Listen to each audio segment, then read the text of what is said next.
Hello, General. Mr. Novak here, just helping you to investigate a terminology often used when dealing with geometry.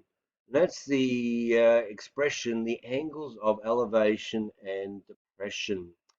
So it's very important language because it specifically identifies in a diagram certain angles without having to show you where theta is. And so the it's about terminology. So that's terminology. That's all we're doing here, really. We're still using the same techniques and strategy, but it's called the angles of elevation and the angle of depression. And if I have to say one thing, the biggest mistake students make is that they don't or forget to measure it always, and I repeat, always, from the horizontal line. So there it is. There's your horizontal line. There it is. And the angle of elevation is as if you're looking up. Imagine there's your eyes, and you're looking at an object. You're looking at, say, a bird in the sky. That would be called the angle of elevation, always measured from the horizontal, not from the vertical. That's not the angle of elevation. No.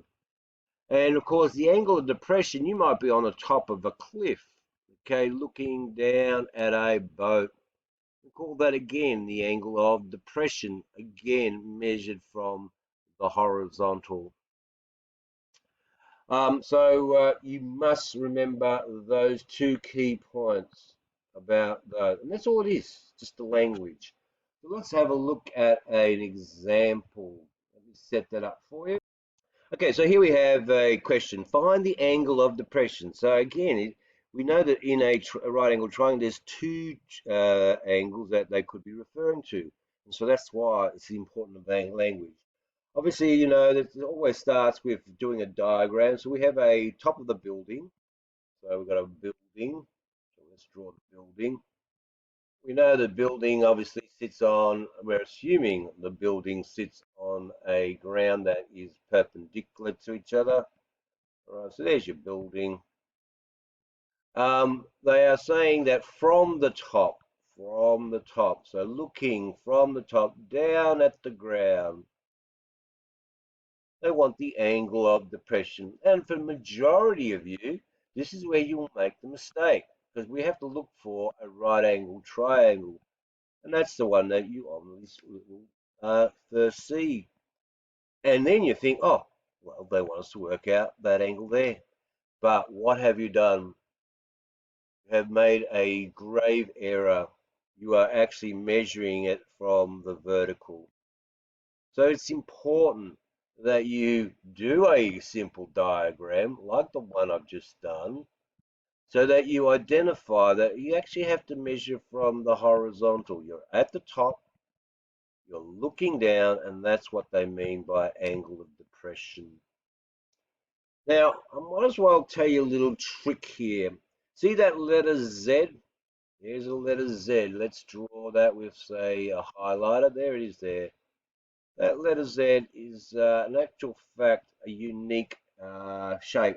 It says that these two angles, remember, by the way, we're not dealing with this triangle, this angle here. We're dealing with this angle here. That's our theta. And it says that these two angles here are the same.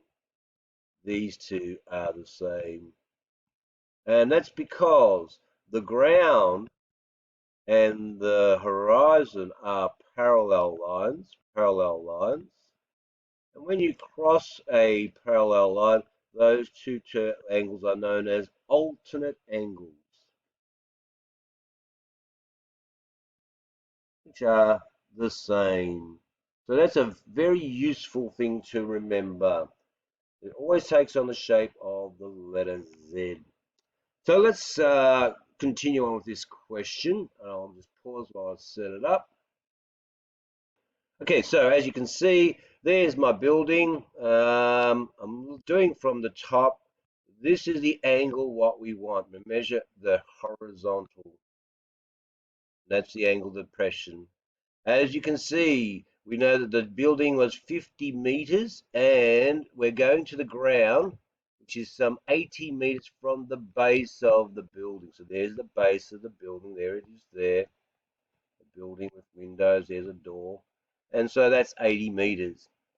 And it's obvious the right angle triangle you'll see is that one, but don't forget, do not measure that angle. You're measuring that one because you can recognize that classic alternate, or I call it the alternate angle, which means that they are the same. And so I'll just draw another simple diagram.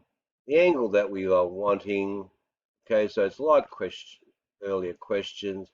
That's the angle we need. That's 50. That's 80. And so all we need to do now is do what we have done in the past. First step is label, always the hypotenuse. Then next to adjacent, and then the obvious one opposite. The two pieces of information that we have is on the opposite and adjacent. And remember, from the word SOHCAHTOA, SOHCAHTOA, remember we're using sine, so it's first step, write out the ratio. Second step, fill in what you know, which is, remember, 50 over 8.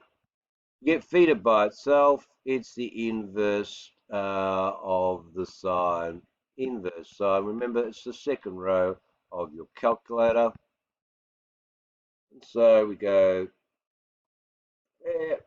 If I go to my calculator page, that's trig second 50 divided by 80. There's your angle. And of course, if you need to convert it to degrees, minutes, seconds, you've seen previous methods. That's for my year 10 class. Thank you very much. Okay, that's it.